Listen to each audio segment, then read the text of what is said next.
Sa isang payapang bayan ng San Ignacio, sa lalawigan ng Tarlac, kung saan ang halimuyak ng bagong aning palay at ang tunog ng mga humaharurot na tricycle ang bumubuo sa himig ng pang-araw-araw na buhay. Isang misteryosong anino ang unti-unting nagsimulang maghasik ng lagim. Ang katahimikan ay sinimulang basagi ng mga peking checkpoint na bigla na lamang sumusulpot sa mga kalsada.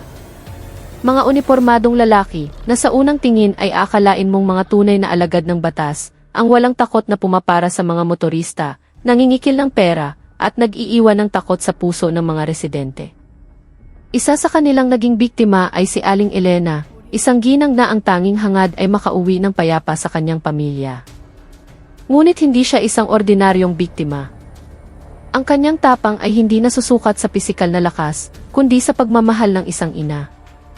Sa isang tawag sa telepono, hiningi niya ang tulong ng kanyang anak na babae, isang sarhento ng hukbong katihan ng Pilipinas na agad umuwi upang ipaglaban ang katarungan. Ngunit nang dumating ang sarhento sa lokasyon at buong tapang na hinarap ang mga peking pulis, hindi niya inasahan ang kanilang karahasan. Siya ay sinalakay, iginupo at iginapos. Sa isang iglap, sa gitna ng alikabok ng kalsada at sa ilalim ng mapanuring tingi ng mga nagtatagong residente, nag-alab ang kanyang dugo bilang isang sundalo. Gamit ang lahat ng kanyang natutunan sa pagsasanay, nakawala siya at pinatumba ang lahat ng sumalakay sa kanya. Agad niyang tinawagan ang tunay na mga otoridad at hindi nagtagal, isang grupo ng pulisya ang dumating upang arestuhin ang mga salarin. Ang insidente ay mabilis na naging pambansang balita, umani ng papuri mula sa buong bansa at kinilala ng pinakamatataas na opisyal ng DEA. Subalit ang kapayapaang kanyang ipinaglaban ay hindi nagtagal.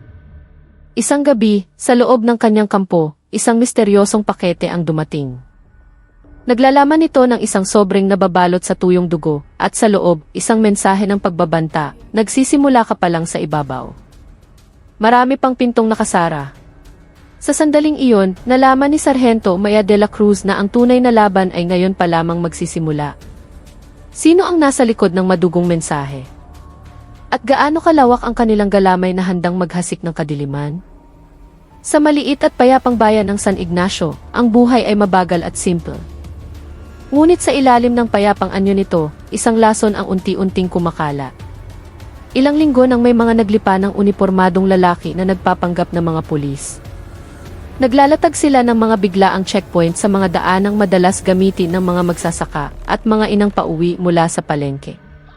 Walang anumang opisyal na karatula, walang maipakitang mission order. Sa kabila nito, walang sinuman ang nangahas na lumaban. Yumuyuko na lamang sila, nanginginig na iniaabot ang perang pinaghirapan, sa takot na baka mapagbintangan pa silang lumalaban sa batas. Tila hindi pa sapat ang kanilang presensya, mas lalo pa nilang pinatindi ang kanilang pananamantala. Sa tuwing may pinapara silang motorista, lalo na ang mga pagod na ina o magsasaka, ang kanilang bati ay laging may kasamang diin. Magandang hapon po, Ale, Ma'am. Mula kami sa pulisya, nagsasagawa kami ng traffic enforcement operation. Ito ang kanilang karaniwang linya, ngunit hindi ito sinusundan ng anumang paliwanag tungkol sa legalidad ng kanilang operasyon. Hindi magtatagal, susundan ito ng mga malabong akusasyon. Napansin po namin na hindi tama ang pagkakasuot ninyo ng helmet, o kaya na maidi mukhang sobra po sa karga ang dala ninyo. Mga dahilan na mahirap patunayan, ngunit sinasabi nila ng may otoridad na tila walang puwang para sa anumang pagtutol. Kapag may sumubok na magtanong o humingi ng paliwanag, agad nila itong pinuputol. Huwag na po kayong maraming sinasabi, Ginang. Malinaw po na may violation kayo, sabi ng isa sa mga peking pulis na may malamig na boses. Kung magpupumilit pa rin ang biktima, sasabayan ito ng isa pa. Gusto niyo po bang dito na lang natin ayusin ng maayos, o gusto niyong dalhin pa namin kayo sa istasyon? Ang banayad na pagbabantang ito ay laging sapat upang patahimikin ang sinuman. Pagkatapos ay darating na ang pinaka-esensya ng kanilang checkpoint. Para po sa ganitong violation, malaki-laki ang multa sa opisina, sasabihin ng peking pulis na may bahagyang ngiti. Pero kung gusto ninyo, pwede na nating tapusin dito. Mayroon lang administrative fee para sa on-the-spot settlement. Ang halagang kanilang hinihingi ay iba-iba, ngunit laging mabigat para sa mga simpleng mamamayan ng San Ignacio. Paano po, Ale? Dito na lang o ipoproseso pa natin? Ang tanong na ito ay hudyat na walang ibang pagpipilian, kundi ang mag-abot ng pera. Walang opisyal na resibo, walang anumang katibayan ang pagbabayad. Ang bawat transaksyon ay nag-iiwan lamang ng takot at pakiramdam ng kawalan ng pag-asa sa puso ng mga biktima. Kahit na halatang halata ang kanilang panloloko, ang tapang ng mga taga-baryo ay tila natutunaw sa harap ng kanilang mga uniforme at pananakot. Ano pa ba ang magagawa natin? Malungkot na bulong ng isang magsasaka sa kanyang asawa matapos mapilitang ibigay ang bahagi ng kanyang kinita sa pagbebenta ng ani. Wala namang opisyal na karatula. Walang tunay na pulis na ganyan mangikil sa kalsada, dugtong niya na may himig ng pagsuko. Ang kanyang asawa ay napabuntong hininga na lamang, tahimik na sumasang-ayon. Sa gitna ng kalituhan at pangamba, ang mga bulong ng takot ay nagsimulang kumalat. Paano kung lumaban tayo tapos tayo pa ang akusahan na humaharang sa gawain ng gobyerno? Baka makulong pa tayo, sabi ng isang ina sa kanyang kapitbahay. Tama ka dyan. Mas mabuti nang magbigay kaysa humaba pa ang usapan, sagot ng kausap, sinusubukang pakalmahin ang sarili. Minsan, sinubukan kong magtanong, kwento ng isang magtitinda ng gulay sa isang umpukan sa tindahan. Sir, pwede ko po bang makita ang mission order ninyo? Pero sinigawan lang ako. Ang tapang mo namang questionin kami. Gusto mo malaman ang trabaho ng pulis? Gusto mong maging bayani? Magbayad ka ngayon o dadalhin ka namin sa presinto? Di syempre, natakot na ako. Ang kwentong iyon ay hindi lamang isang simpleng salaysay, kundi isang salamin ng kolektibong takot na bumabalot sa buong komunidad. Maging nang may isang residente na naglakas loob na magtanong sa pinakamalapit na himpilan ng pulisya, ang sagot na nakuha niya ay lalo lamang nagdulot ng kalituhan. Wala po kaming anumang ulat tungkol sa checkpoint sa lugar na iyon, Ginoo, sabi ng isang pulis. Wala kaming alam dyan. Ang kakulangan ng impormasyon mula sa mga tunay na otoridad ay lalong nagpakumbinsi sa mga residente na iligal ang kanilang kinakaharap.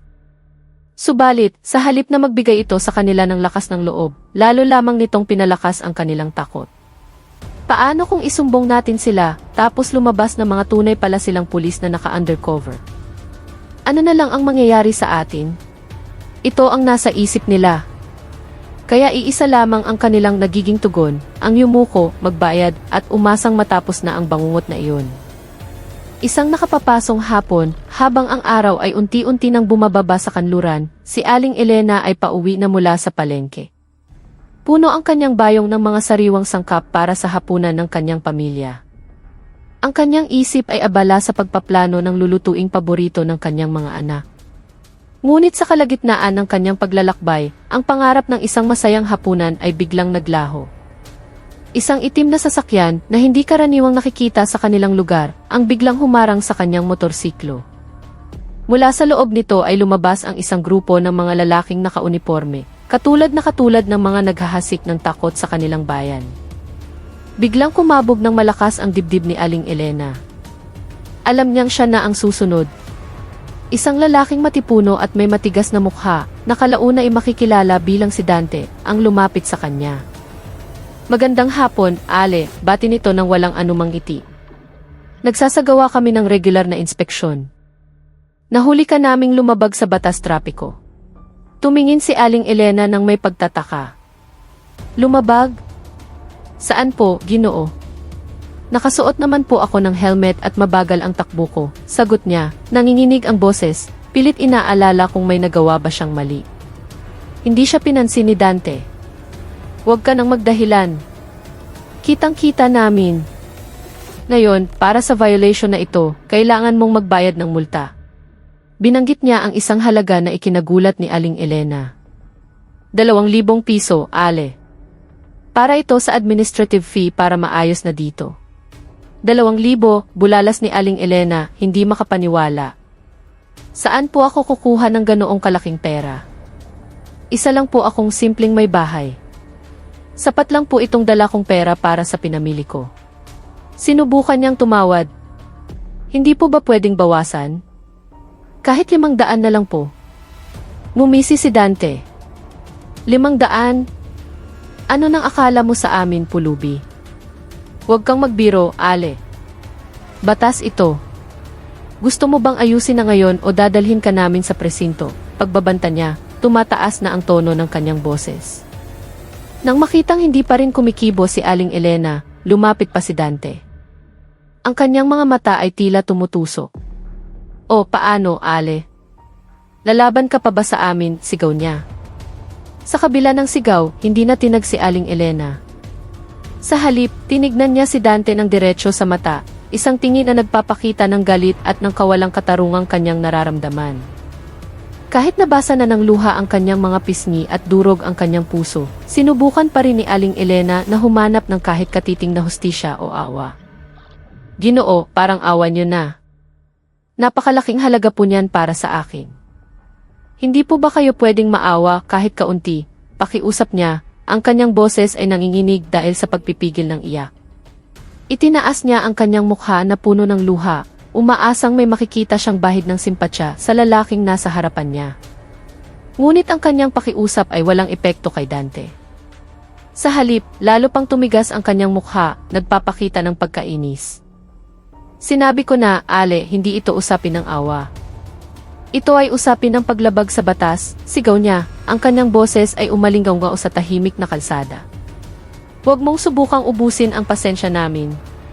Pero, Ginoo, wala po talaga akong ganyang kalaking pera." Muling pagpapaliwanag ni Aling Elena, umaasa pa rin sa isang himala. Si Dante, na walang anumang pag-aalinlangan, ay humakbang papalapit. Ang kanyang malaking katawan ay tila nangingibabaw. "Tumahimik ka," sigaw niya, na naging dahilan upang mapaatras si Aling Elena. "Akala mo ba wala kaming ibang gagawin? Marami kaming trabaho, hindi namin pwedeng pag-aksayahan ng buong araw ang drama mo." Itinuro niya ang bayong ni Aling Elena na nagkalat sa lupa. "Tingnan mo yan. Ngayon, ayusin mo ang kalat na yan at ibigay mo ang pera. O gusto mong dalhin ka namin sa presinto at mas magiging komplikado pa ang lahat?" Ang banta ay hindi na isang pahiwatig, kundi isang ultimatum. "O ano, Ale? Lalaban ka pa ba?" Muli niyang tanong na may mapanghamong tono. Ang kanyang mga mata ay nagsasabing wala nang magaganap na negosasyon. Alam ni Aling Elena na wala na siyang ibang magagawa kundi ang sundin ang gusto ng mga ito.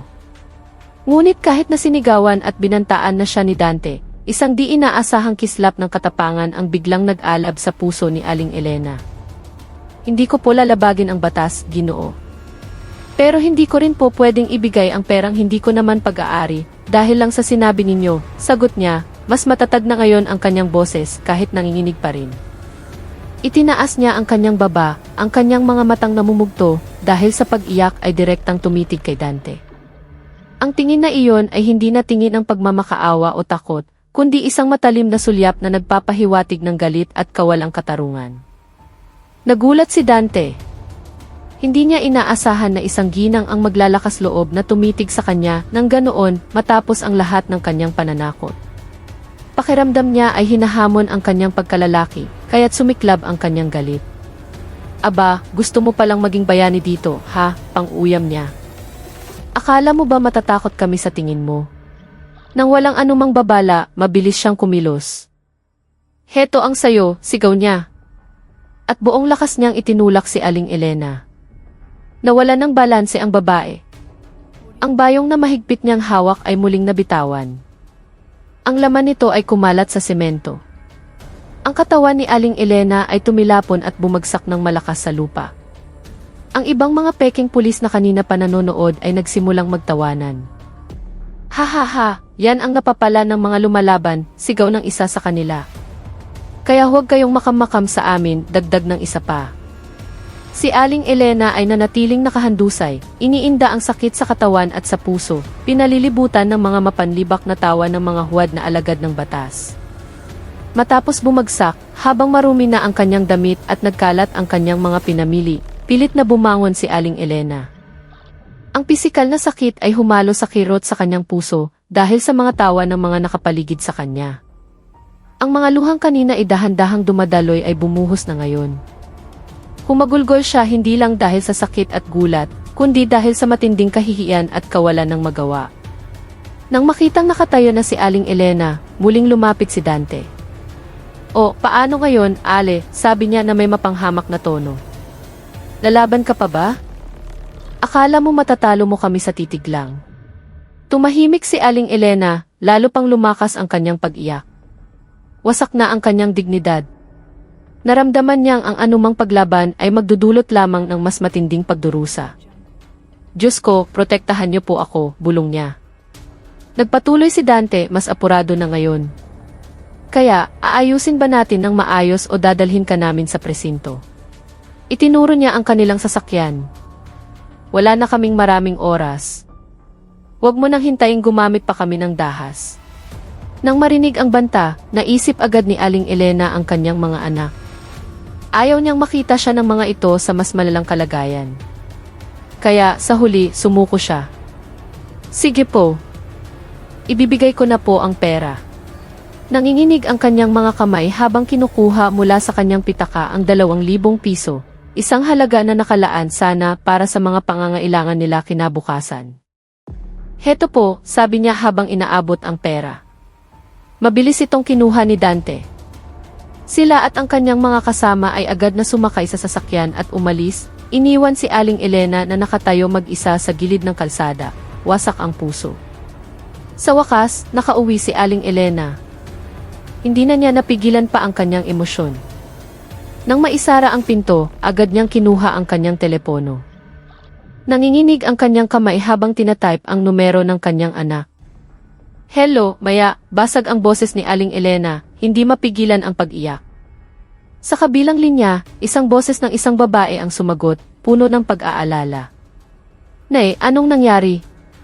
Bakit po kayo umiiyak? Tanong ni Sargento Maya de la Cruz, ang kanyang anak, isang sundalo ng hukbong katihan na kasalukuyang nakalive. Dahan-dahan po, Nay. Ano po iyon? Huminga ng malalim si Aling Elena. Maya, anak. Kinikilan ako, halos pabulong niyang sabi. Sa kalsada ng mga nakaunipormeng pulis. Sandaling natahimik si Maya. Pagkatapos ay isang malalim na paghinga ang narinig na sinundan ng isang boses na puno na ngayon ng nag-aalab na galit. Kinikila ng mga peking pulis. At sinaktan pa kayo kaya kayo umiiyak ng ganyan? Sinubukan kong tumanggi, Maya, pero sinigawan nila ako at itinulak hanggang sa matumba, patuloy ni Aling Elena. Sa kabilang linya, naggangalit ang mga ngipin ni Maya. Sige na po, Nay. Huwag niyo nang ituloy. Naiintindihan ko na po, sabi niya, malamig at determinado ang boses. Sobra na sila. Hindi na siya nagtanong pa ng ibang detalye. Sapat na ang nangyari sa kanyang ina upang pag-alabin ang kanyang diwa ng katarungan. Sige po, Nay, sabi ni Maya ng may katiyakan. Uwi na po ako ngayon din. Ang pangungusap na iyon ay hindi lamang isang pangako, kundi isang deklarasyon ng isang digmaang hindi niya urungan. Nang maputol ang tawag, mahigpit pa ring hawak ni Maya ang kanyang telepono. Bumibilis ang kanyang paghinga. Ang kanyang karaniwang kalmadong mukha ay namumula na ngayon sa matinding galit. Tumayo siya at naglakad patungo sa kanyang aparador. Habang binubuksan ito, kinausap niya ang kanyang sarili. Hindi ko hahayaang maulit ito. Wala nang ina o magsasaka ang tratratuhin ng ganito. Si Maya, nakilala sa kanyang unit sa pagiging matatag at matalas ang pakiramdam para sa katarungan, ay hindi nagsayang ng oras. Akala nila pwede nilang paglaruan ang mga sibilyan at ang institusyon, bulong niya habang isinusuot ang kanyang unipormeng pangmilitar. Hindi lang ito tungkol sa pera, Nay. Tungkol ito sa dignidad. Ang dignidad ninyo ng mga taga-baryo at ng unipormeng kanilang dinudungisan. Naalala niya ang kwento ng kanyang ina kung paano siya itinulak ni Dante. Isang kislap ng galit ang dumaan sa kanyang mga mata. Ang isang sundalo ay hindi mananahimik lang kapag may nakikitang inhustisya, mariin niyang bulong habang hinihigpitan ang kanyang sinturon. Lalo na kung pamilya at ang taong bayan na dapat protektahan ang sangkot. Bago umalis, tumingin siya sa salamin. Dumarating ako, hindi bilang isang anak na naghahanap ng ganti, sabi niya sa kanyang refleksyon, kundi bilang isang tagapagtanggol ng katotohanan, bilang isang sundalong nanumpa na maglingkod at magprotekta. Kinuha niya ang kanyang maliit na backpack, inilagay ang ilang mahahalagang gamit, at sinigurong ligtas ang lahat ng kanyang dokumento. Sa bawat hakbang niya palabas, Ang malakas na aura ng isang militar ay bumabalot sa kanya, halo ng galit ng isang anak na gustong ipagtanggol ang karangalan ng kanyang magulang. Iisa na lang ang kanyang layunin, ang lokasyon ng Peking checkpoint sa baryo ng kanyang ina. Katarungan ang dapat manaig, sabi niya sa kanyang sarili, habang humaharurot siya, patungo sa lugar na iyon, handang harapin sinuman ang mga has na dungisan ang kapayapaan ng kanilang bayan. Nang may matikas na hakbang at matalas na tingin, dumating si Sarhento Maya sa lokasyon na sinabi ng kanyang ina. Ang kanyang unipormeng pangmilitar ay agaw pansin sa nagsisimula ng huminang sikat ng araw. Nakita niya ang isang grupo ng mga lalaking nakauniporme na tumutugma sa deskripsyon ng kanyang ina na kasalukuyang pumapara sa isa na namang motorista. Magandang hapon po, dumagundong ang boses ni Maya, pinuputol ang usapan ng mga Peking pulis. Ang tono niya ay matatag at puno ng otoridad.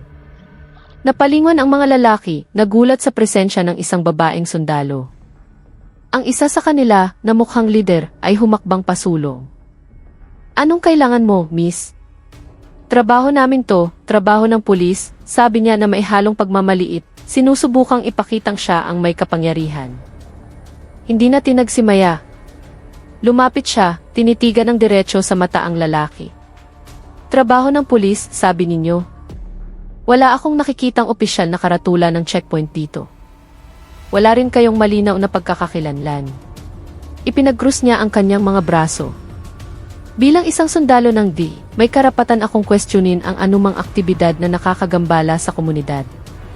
Lalo na kung inaabuso ninyo ang pangalan ng gobyerno. Suminghal ang lalaki. Sino ka ba? Huwag kang makialam. Hindi ito teritoryo ng militar. Sarhento Maya de la Cruz, malakas na sagot ni Maya. At hindi ako makikialam kung ginagawa ninyo ang trabaho ninyo ayon sa tamang proseso. Pero marami akong naririnig na ulat na itong checkpoint na ito ay paraan ng pangingikil.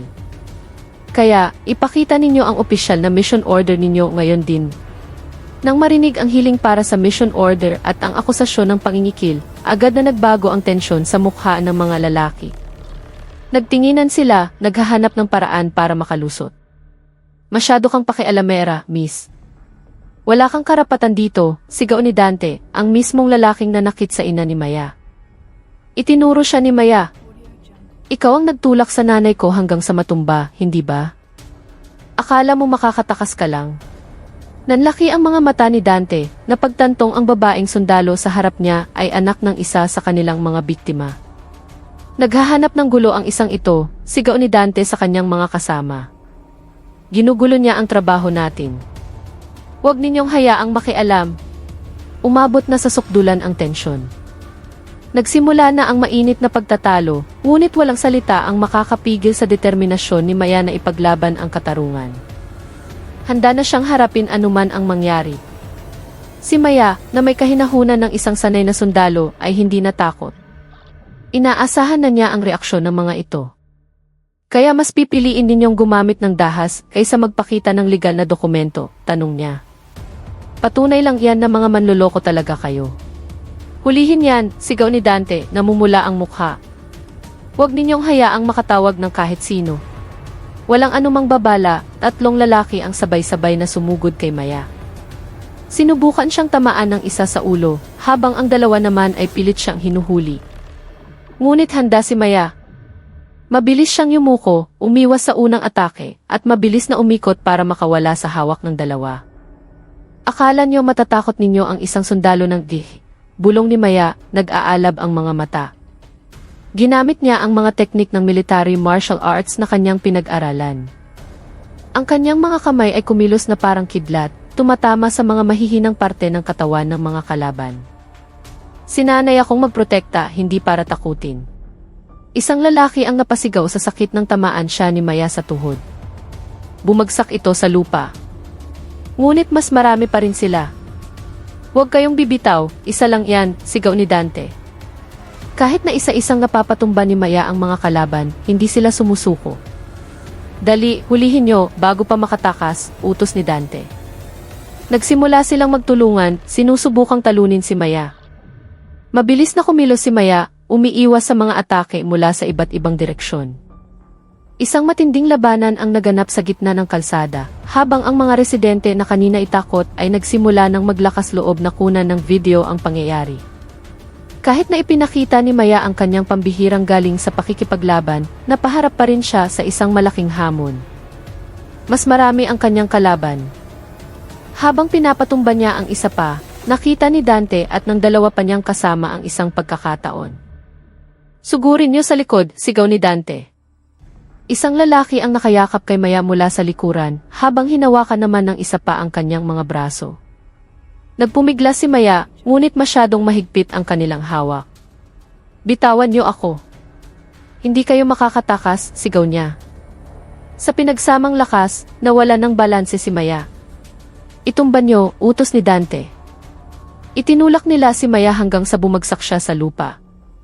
Naramdaman niya ang sakit sa buong katawan, ngunit mas matindi pa ang kanyang galit.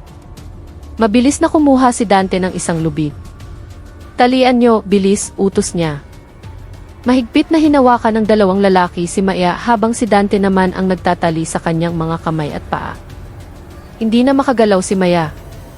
"Ano nang gusto niyo ngayon?" tanong niya, puno ng galit.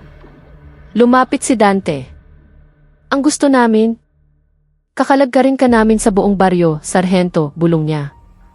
"Para malaman ng lahat kung ano ang mangyayari sa mga pakialamero. Leksyon ito para sa iyo at sa sinumang hahamon sa amin." Ang banta ay sinabayan ng tawa ng mga peking pulis. Si Maya, ang matapang na sundalo, ay nakahandusay ngayon sa lupa, nakatali, sa ilalim ng banta ng mga kriminal. Alam niyang kailangan niyang makahanap ng paraan para makabawi bago pa mahuli ang lahat. Nakahandusay at walang magawa, naramdaman ni Maya ang galit at determinasyon na nag-aalab sa loob niya. Ang banta ni Dante nakakalagka rin siya, ay lalo lamang nagpaalab sa kanyang military training. "Akala niyo panalo na kayo," sabi niya sa kanyang isip. Pumikit siya, huminga ng malalim at inalala ang lahat ng kanyang natutunan. "Gamitin mo ang iyong paligid," laging sabi ng kanyang trainer. Mabilis na ginala niya ang kanyang mga mata at may nakitang isang maliit na piraso ng bubog, marahil mula sa basag na bote. "Tingnan natin kung ano ng pakiramdam ng lumaban sa isang tunay na sundalo," bulong ni Maya. Dahan-dahan niyang iginalaw ang kanyang katawan papalapit sa bubog. Nang maabot na niya ito, maingat niyang hinawakan at sinimulang ikaskas sa lubid na nakatali sa kanyang mga kamay. "Minaliit ninyo ang isang sundalo," sabi niya ulit sa kanyang isip. Halos hindi marinig ang tunog ng pagkaskas dahil sa malakas na tawanan ng mga lalaki. "Hindi na yan makakapalag," sabi ng isa sa kanila. "Iiyak na lang yan, parang nanay niya." Mali sila. Sa loob lamang ng ilang sandali, naputol ni Maya ang lubid sa kanyang mga kamay. Mabilis niyang tinanggal ang tali sa kanyang mga paa. Sa isang iglap, nagbago ang sitwasyon. Muling nag-alab ang mga mata ni Maya, hindi na lang dahil sa galit, kundi dahil sa determinasyon na ipaglaban ang katarungan. Mabilis pa sa kidlat siyang tumayo na ikinagulat ng mga peking pulis. "Minaliit ninyo ang isang sundalo," sabi ni Maya, malamig at puno ng banta ang kanyang boses. "Ano nang? Paano siya nakawala?" gulat na sigaw ni Dante. Walang sinayang na oras si Maya at agad na sumugod. "Ito para sa lahat ng mga inang at magsasakang ninakawan ninyo," sigaw niya habang sunod-sunod na pinatutumba ang mga kalaban. Ang unang lumapit ay hindi na nakapalag. Isang sipa sa tuhod at isang siko sa katawan ang nagpabagsak sa kanya. "Peste!" sigaw ng isa pa na sumugod mula sa gilid. Pero mabilis na umikot si Maya, hinawakan ang braso nito at ibinagsak sa lupa. "Ito para sa dignidad ng nanay ko," sigaw ni Maya. Si Dante na natataranta na ay sinubukang tumakas. "Pigilan niyo siya," sigaw niya. Ngunit mas mabilis si Maya. Sa isang akrobatikong talon, hinarangan niya si Dante. "Saan ka pupunta, Ginoong Dante?" Hindi pa tapos ang palabas. Sinubukang lumaban ni Dante, pero mabilis siyang na-neutralize ni Maya. "Ikaw ang nagtulak sa nanay ko, di ba? Ikaw ang tumawa nang natumba siya," tanong ni Maya, mababa ngunit puno ng banta ang kanyang boses. Hindi na makasagot si Dante. Isa-isang pinatumba ni Maya ang mga peking pulis. Mula sa malayo, ang mga residenteng kanina itakot ay naglakas loob na. Kinuha nila ang kanilang mga cellphone at kinuna ng video ang buong pangyayari, isang patunay na ang katarungan ay nananaig. Matapos siguraduhing hindi na makakatakas ang mga peking pulis, huminga ng maluwag si Maya. Tumingin siya sa mga residente na ngayon ay lumalabas na mula sa kanilang mga pinagtataguan, puno ng paghanga ang mga mata. "Huwag po kayong mag-alala," sabi ni Maya. "Hindi na nila kayo masasaktan pa." Kinuha niya ang kanyang telepono. Alam niya ang tamang proseso. Hindi ito personal na paghihiganti, kundi pagpapatupad ng batas. Tinawagan niya ang pinakamalapit na himpilan ng pulisya. "Hello, himpilan ng pulisya. Dito si Sargento Maya de la Cruz ng Philippine Army," sabi niya ng may propesyonal na tono. "Nais ko pong i-report ang isang insidente ng pangingikil ng isang grupo ng mga peking pulis dito sa kalsada malapit sa palengke. Napilayan at nasigurado ko na po ang mga salarin." "Peking pulis, Sargento?" "Sigurado po kayo?" tanong ng nasa kabilang linya. 100%, sir. Wala silang maipakitang mission order at inatake nila ako at ang aking ina. Kailangan po namin ng responde. "CJ, Sargento. Papunta na kami dyan." Ibinaba ni Maya ang tawag. Tumingin siya sa mga nakahandusay na lalaki. "Makukuha ninyo ang nararapat sa inyo," bulong niya. Hindi nagtagal, narinig na ang sirena ng mga papalapit na patrol car. Ito na ang simula ng panibagong yugto ng pagkamit ng katarungan. Hindi nagtagal, dumating ang isang grupo ng pulisya. Nagulat sila sa kanilang nakita, si Sargento Maya, nakatayo sa gitna ng mga lalaking nakahandusay at sugatan. "Magandang hapon po, sir," bati ni Maya sa isang opisyal. "Ako po si Sargento Maya de la Cruz.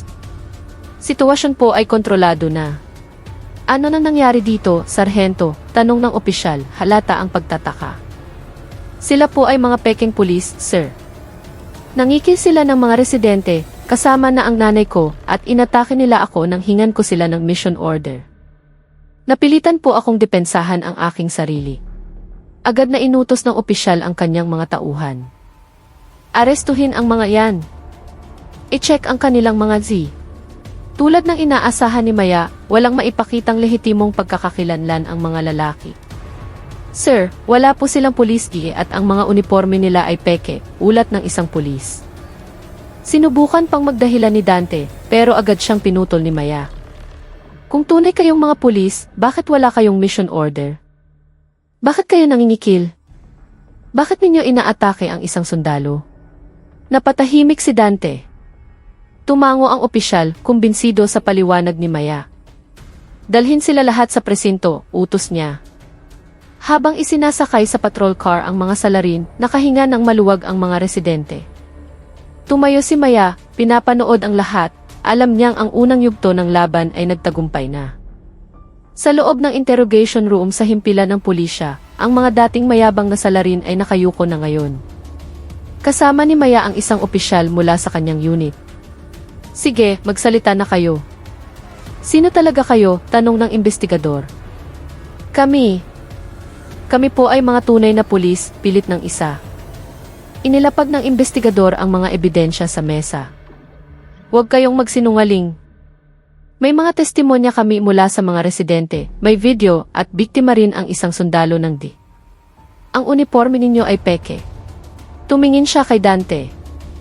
"Dante, ikaw ang nanulak kay Aling Elena, di ba?" Yumuko si Dante. "Hindi po. Nagkamali lang po ng pagkakaintindi." "Pagkakamali ng pagkakaintindi," sigaw ng investigador. "Ang pangingikil, pananakit at pag-atake sa isang sundalo ay hindi pagkakamali. Krimen yan." Ipinakita ni Maya ang video na nakuha niya mula sa mga residente. Sa harap ng lahat ng ebidensya, bumigay na rin si Dante. "Sige na po. Aamin na po ako," sabi niya, nanginginig. "Hindi po kami tunay na pulis. Bahagi po kami ng isang sindikato. May nag-utos po sa amin." Isang dating opisyal. Nagulat ang lahat sa silid. Ang kaso ay mas malaki pa pala kaysa sa inaakala nila. Dinala na sa selda ang mga peking pulis habang nagsisimula pa lamang ang mas malalim na investigasyon. Ang pag-amin ng mga salarin ay yumanig sa buong kapulisan. Agad na nakipag-ugnayan ang hepe ng pulisya sa matataas na opisyal ng DIC. Hindi ito ordinaryong kaso, sir, sabi ng hepe. Kailangan nating magtulungan para matigil ito. Bumuo sila ng isang joint investigation team.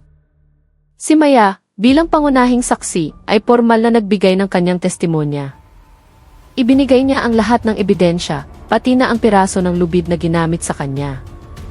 Samantala, ang balita tungkol sa katapangan ni Maya ay mabilis na kumalat.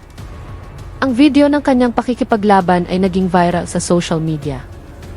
Bumuhos ang papuri mula sa buong bansa. Isang bayani. Dapat siyang parangalan, sabi ng mga netizen. Hindi nagtagal, isang pambansang press conference ang ginanap. Sa harap ng maraming media, ipinahayag ng hepe ng AFP ang kanyang pasasalamat. Ang ginawa ni Sargento Maya de la Cruz ay isang halimbawa ng tunay na serbisyo sa bayan. Dahil sa kanyang katapangan, nabuksan ang isang malaking sindikato. Isang mataas na opisyal din ng DFI ang nagsalita. Ipinagmamalaki namin si Sargento de la Cruz. Patunay siya na ang aming mga sundalo ay laging handang protektahan ang mamamayan. Ang pagtutulungan ng DFI at DFI ay mananatiling matatag. Ang press conference ay naging simbolo ng pagkakaisa at pagkilala sa kabayanihan ni Maya. Ang kanyang pangalan ay naging bukang-bibig na sa buong bansa. Matapos ang press conference, isang malaking pagbabago ang naramdaman sa San Ignacio. Ang balita ng pagkakahuli sa mga salarin ay nagdulot ng malaking ginhawa sa mga residente. Nakita niyo ba sa gili? Bayani daw si Maya, masayang sabi ng isang residente. Hindi na tayo kailangang matakot ngayon. Ang mga dating biktima ay nagtipon-tipon, nagbabahagi ng kanilang mga kwento, masaya na sa wakas ay nakamit na ang hustisya. Talagang napakagaling ni Maya, sabi ni Aling Elena sa kanyang mga kapitbahay, puno ng pagmamalaki. Maliit pa lang yan, matapang na talaga. Bumalik ang tiwala ng mga tao sa mga otoridad. Nakita nila kung paano nagtulungan ang pulisya at militar para sa kanilang kapakanan. Ang katapangan ni Maya ay hindi lamang nagtaboy sa mga kriminal, kundi nagbalik din ng kapayapaan at pag-asa sa kanilang buong komunidad. Nang gumabi, sa ilalim ng ginintuang sinag ng papalubog na araw, isang malalim na katahimikan ang bumalot sa tahanan ni Aling Elena. Nakaupo siya sa kanilang terasa, hawak ang isang tasa ng mainit na tsaa. Sa kanyang tabi ay si Maya, nakasuot na ng simpleng damit pambahay. Maya, mahinang tawag ni Aling Elena. Ipinagmamalaki ka ni nanay, anak. Nangingilid ang luha sa kanyang mga mata. Akala ko dati, kapag may ganitong problema, kailangan na lang nating tanggapin. Pero ipinakita mo sa aming lahat na pwedeng labanan ang kasamaan. Ngumiti lamang si Maya. Lahat po ng ito ay dahil sa mga turo ninyo, na isabi niya. Kayo po ang nagturo sa akin na maging matapang at ipaglaban ang tama. Niyakap ni Maya ang kanyang ina. Sa yakap na iyon, naroon ang lahat ng pagmamahal, respeto at pagmamalaki. Gabi na at ang mga bituin ay kumikinang sa langit. Ngunit sa likod ng kapayapaang ito, may ibang plano ang tadhana. Ilang gabi matapos ang lahat, bumalik na si Maya sa kanyang tungkulin sa kampo. Habang naglilinis siya ng kanyang armas, may kumatok sa kanyang pinto. Isang sundalo ang nag-abot sa kanya ng isang pakete. May nagpadala po sa inyo, Sargento. Walang pangalan ng nagpadala. Kinabahan si Maya. Binuksan niya ang pakete. Sa loob, isang sobre ang kanyang nakita. Nang hawakan niya ito, naamoy niya ang lansa ng dugo. Ang sobre ay nababalot sa dugo. Dahan-dahan niyang binuksan ito.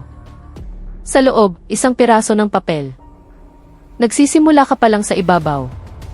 Marami pang pintong nakasara. Ang mga salitang iyon ay parang isang malamig na sampal. Ang kapayapaang kanyang naramdaman ay biglang naglaho. Tinitigan niya ang sulat. Ibabaw, bulong niya sa sarili. Akala niya tapos na. Nagkakamali kayo.